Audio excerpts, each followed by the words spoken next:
Hi, I'm Femi Okay. And I'm Malika Bilal, and you're in the stream. And this is Bobi Wine. He almost needs no introduction for many of you. Today, freed on bail and facing a charge of treason, Ugandan musician and MP Bobi Wine joins us live in the stream to talk about his hopes for the future and, of course, Uganda.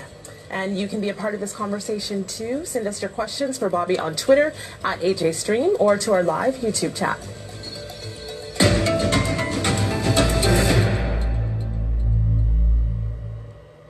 Bobi Wine, also known by his birth name Robert Kyagulanyi Ssentamu, has often spoken out against what he sees as oppression in his home country of Uganda. In recent weeks, he says he has come to know that oppression firsthand. On August the 13th, he was arrested by Ugandan authorities, detained in military barracks and initially charged with illegal weapons possession.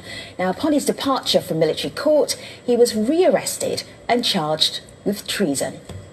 Since his election into parliament last year, he has become a sharp critic of President Yoweri Museveni, who has been in power since 1986. As a musician, Bobi Wine's songs have called for political change and freedom from social injustices. His rise from poverty to Afro-pop stardom helped him build a large following among youth, with fans fondly calling him the ghetto president.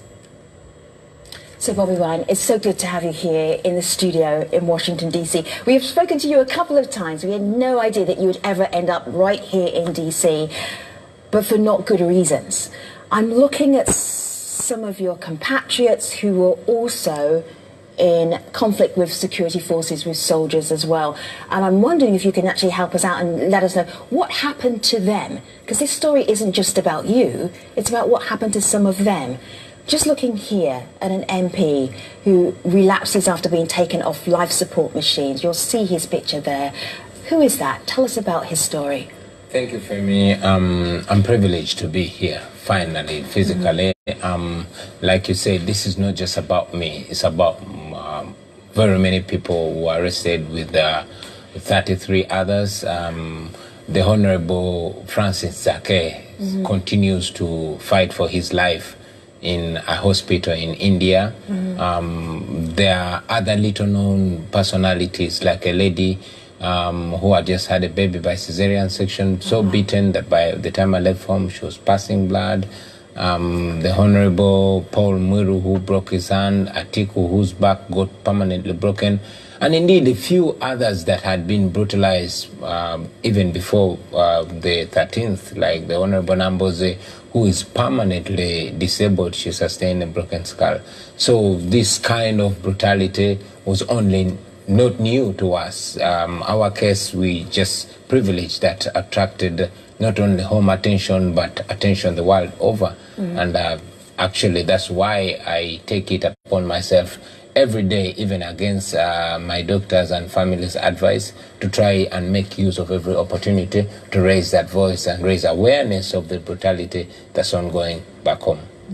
And it's much appreciated. We got a video comment from Rose Bell, a writer and blogger in Uganda, and she reminds us of the Arua 33. Have a listen to what she says.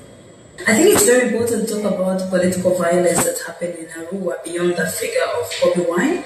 We need to know that there were 33 people charged in total, and among them there are 4 women. In the violence that they face, these women, some of them have broken pelvic bones. Many of them cannot walk. They are still in hospitals. So when we only talk about violence in terms of one person, then we fail to get the whole story of what happened. And it's important to continue to give solidarity to these people and to bring the attention of these stories of women.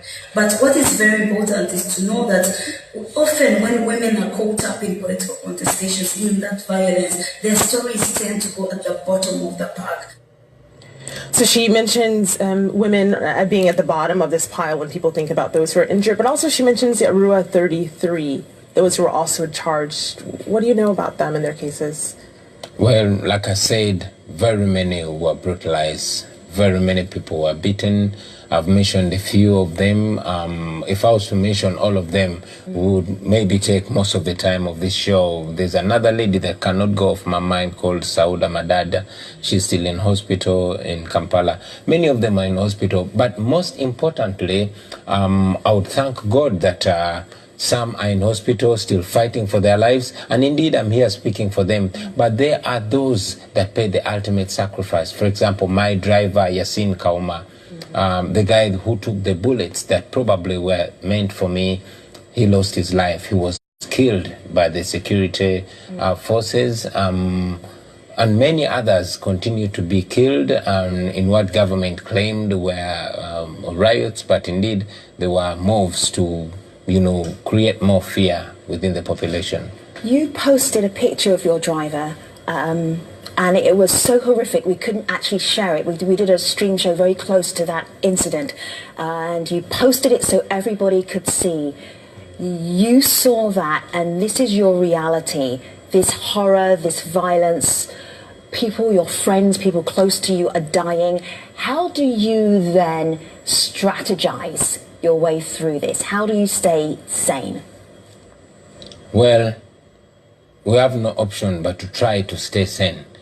But again, we also have no guarantee of sanity, especially if our leaders have outrightly decided to behave in an insane manner. It is outright brutality that's being unleashed on the population every day. Every time the citizens try to raise their voice, they're met with brutal force. So guaranteeing sanity with the population is a hard one. However, we continue to preach to the population, telling them that we, especially we as people power, or we as forces of change, are not, we don't promote violence. We look down on violence. We don't respect violence. And indeed, we continue to disagree with whoever tries to paint an image of violence with us. We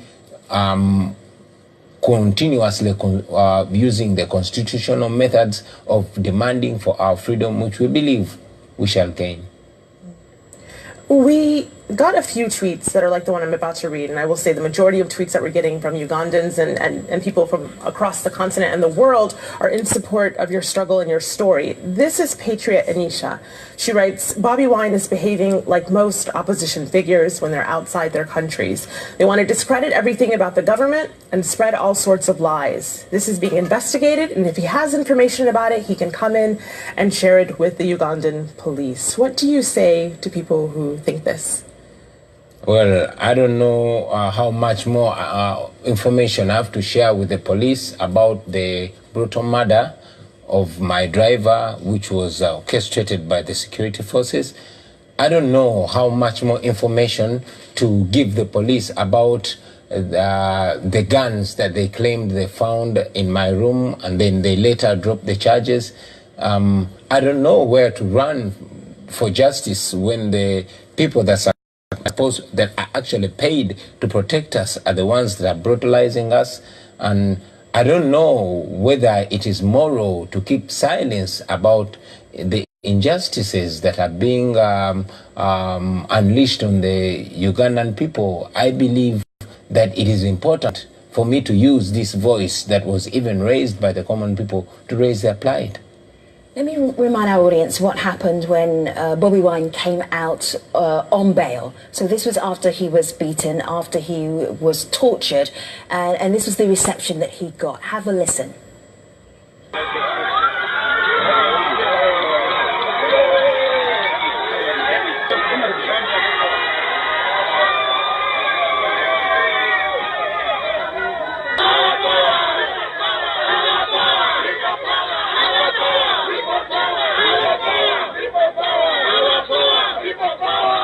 So joining us from Kampala, we have Chris Barumusi, and he's the acting Ugandan Information Minister. Minister, is this politics Ugandan style? What is going on here? Why are people dying? Why are people being beaten? Why are people being tortured? Because they don't support your party. Thank you very much, Fema, and I want to send warm greetings to all of you in the studio. I have listened to my friend Bobi Wine, and what he's describing and what you are asking is not actually how the situation is in Uganda. First of all, it is important to know that he starts the story halfway. because in Arua, there were by-elections where the member of parliament had died, and the Honorable Bobi Wine went to support one of the candidates who eventually won, Honorable Cassiano Wadri. And on the last day of the rallies, when the president, who is the chairman of the NRM party, the ruling party, was returning to where he had landed his helicopter, a procession of supporters of Honorable Cassiano Wadri, who was supported by Honorable Bobi Wine, pelted the president's motorcade. The president in which the vehicle in which the president was traveling was hit with a stone, and the hind glass was shattered. Okay, so Chris, Minister, excuse me, Minister, so the president's car was pelted, and we've got at least one person on life support, some people being damaged for life. Are you saying all of these people were responsible for pelting the car, and so that was why they were beaten up and tortured? Because I asked you, is this politics Ugandan style, and you're telling me about a motorcade being pelted? The two are connected?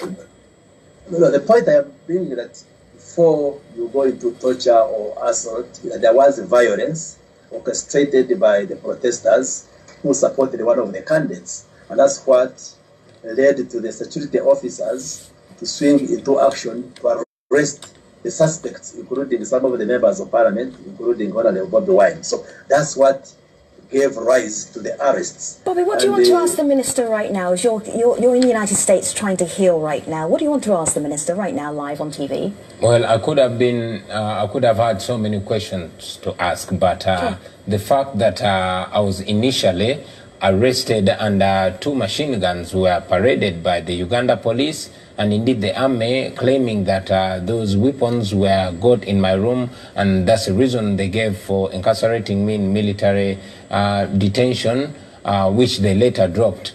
And then immediately, just minutes later, when I got out of the military court, I was charged with treason, and indeed there was a claim that the people that apparently pelted the president's car were part of us. My question is, the president's car is armored.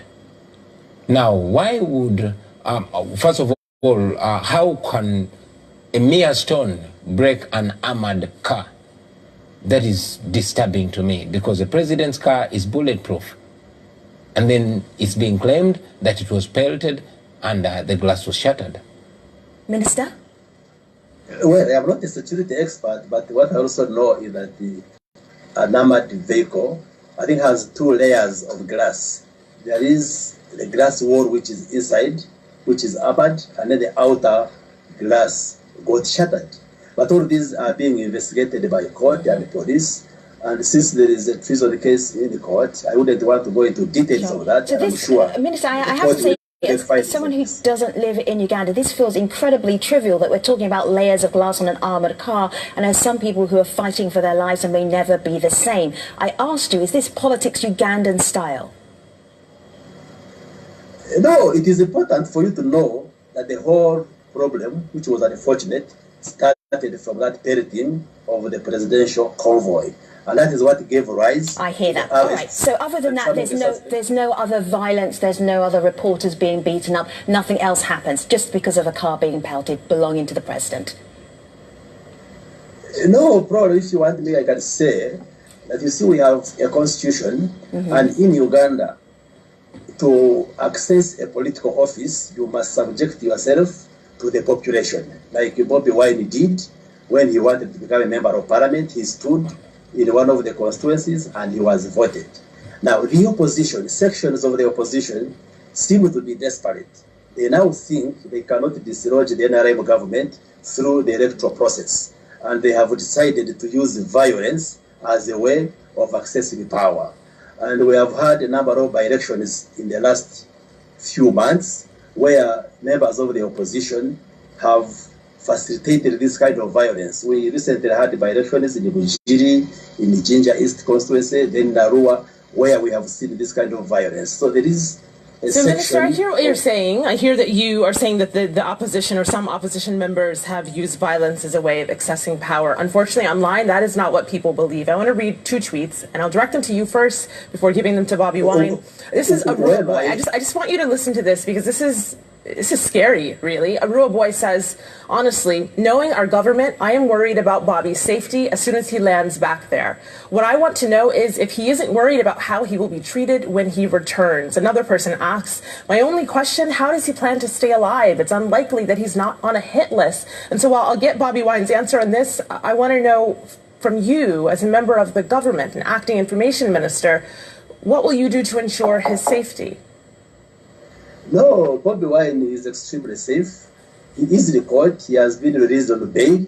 And when he returns to Kampala, nothing will happen to him except appearing in court to answer the charges of treason. But he's very safe. Nobody will touch him. Bobi, you're very safe. A lot of people, those were just 2 tweets. Seriously, almost all of the tweets we got had people very worried for your safety, for your family's safety. What do you say to them? What are you thinking? Well, I would say that one can expect anything from this regime. I mean, I just went to Arua to campaign and I ended up being tortured, detained in prisons, and even when I was released by court and allowed to travel abroad for specialized treatment, I was not allowed. So that is the situation at home. Anybody can sugarcoat it, but people continuously get extrajudicially killed, and it's all swept under the carpet. I'm looking here at a post that you put on Facebook to tell everybody how you were doing and what happened to you, your recollection of what happened to you before you were taken away. And it says here, as your next steps, I want to talk about the things that we must do together to continue this struggle for liberty and freedom. Why do you feel that Uganda right now is not a place of liberty and freedom? In Uganda, there's no liberty and freedom because people are allowed to meet and talk about anything apart from the future of their country. I've said it before and I'll say it again that a murder case can happen and it will take the police hours to show up, or even the fire brigade will take hours to show up. But once you meet to discuss the future of your country, it will not take more than a few minutes before the police and the military police comes and brutalizes people. That is how it's happening. However, I also have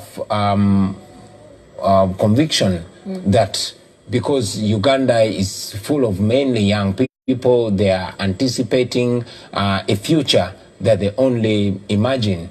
You know, I believe that the time is now for us to come together. It has been demonstrated that Ugandans are coming together every day. They are overcoming the divisions within tribes or religions or political parties, and they are more embracing the aspirations that they have together as a nation. So much as there are challenges, I am convinced that the oppressed people will soon be free. So you mentioned young people. We got this comment live on YouTube from Richard. Richard says, Bobi has a big future and a role to play in the liberation of disadvantaged young people, so long as the government doesn't torture and kill him. Another person picking up on that theme of the youth, this is Bashir, who says, Uganda has turned into a political cemetery. Our president is severely sick, suffering from too much appetite for power, and Bobi Wine is the only remaining hope that Ugandans have to restore the rule of law. But he ends with this sentence, we are ready to die for him. That's chilling, almost. What do you think of that? What do you say to people like him? Because Bashir's not the only one. It is humbling to know that it is not just about me.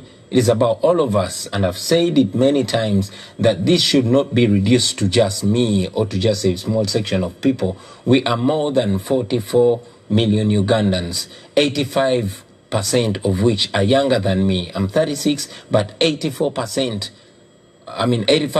of our population is younger than me. So it is the right time for us to, I'm so glad that young people in Uganda are embracing the idea of freedom, and they're slowly overcoming fear, which has for so long kept us slaves. Minister, when you hear this about your country, How is that? Because the whole world is listening to this, and the whole world is thinking there are some major issues with democracy in Uganda, and Uganda's administration does not like the opposition to be there. Minister. Okay, thank you very much. I missed some of the conversation because the network got off. Let me just repeat it very briefly. There's space for the opposition. There's not space for the opposition. How much space is there for them to operate? Minister, can you hear me? We'll work on that, and we'll get back to you if you can't hear me, because it's a little bit difficult. I know the connection between us and Kampala is a little bit tricky. There's something that President Museveni said just this week, and he was talking about other forces being involved in what you were trying to do in terms of leadership. Let's have a listen to what he said. It is important that external players refrain from interfering in the internal affairs of other countries. Interfering in the internal affairs of other countries is morally and practically wrong. Morally wrong because the question is, what superior intelligence do you have to think that you can understand the problem in my house better than we, the occupants? If there is a problem in our house, we, the occupants, will solve it. Keep out. Bobi, what do you think President Museveni was referencing there? Well, I would say that it's a big insult to the people of Uganda for the leaders to think that when they demand for freedom, when they demand for liberty, when they raise their voices about the rampant corruption, the rampant unemployment, it is an insult to claim that they're being funded or even being supported by outsiders. We recognize that Uganda is part of the global community. We recognize that we have development partners. And yes, we recognize that human rights and freedom is for the world over. We stood with many countries, and indeed we continue to stand with many other countries. So the world should be expected to stand with us, especially in this time when the eyes of the world are, fixed on Uganda. Sure. Yeah.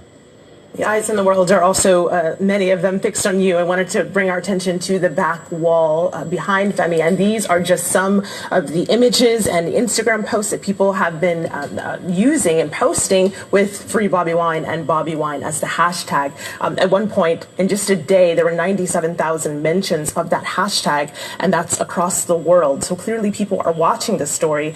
But then what comes next? Jazeera here on Twitter says, what policies do you have that you personally think can transform the youth in Uganda at large? Another person picking up on that says, apart from the freedom promises that you talk about, what plans do you have for unemployment? Are you thinking about policy changes right now, or will those come